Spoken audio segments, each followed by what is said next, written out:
Honeymoon's over, actually. No, we warned about this. If you watch this show and you've seen me on other interviews from November, December, I said that Doge won't last and Elon's basically fled.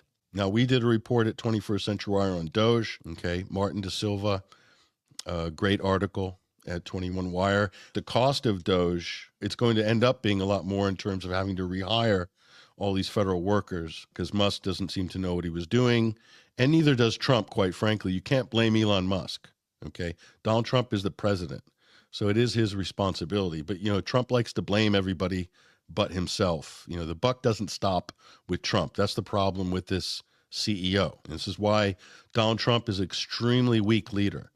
Do you bring somebody into the government like this, somebody who paid his way in, you bring him in, you make him the centerpiece of your administration, you ferry him around like a trophy, and then you get your knickers in a twist when Elon doesn't agree with you on the big, beautiful bill. Both of you deserve each other because both of you, of course, handled this terribly. So you both deserve any negative fallout. So this is after Musk began criticizing Trump over the big, beautiful bill that's going to add a couple trillion to the deficit. Elon, what did you think? Do you know anything about the U.S. government? It seems like you know nothing. You just discovered deficit spending causes inflation. You yourself have been a beneficiary of deficit spending. All those subsidies, the contracts, that's all paid for with deficit spending. You are the richest man in the world because of deficit spending by the U.S. government. And you weren't protesting before you discovered this and started tweeting about it. And then Doge was created to give the illusion that something was going to happen.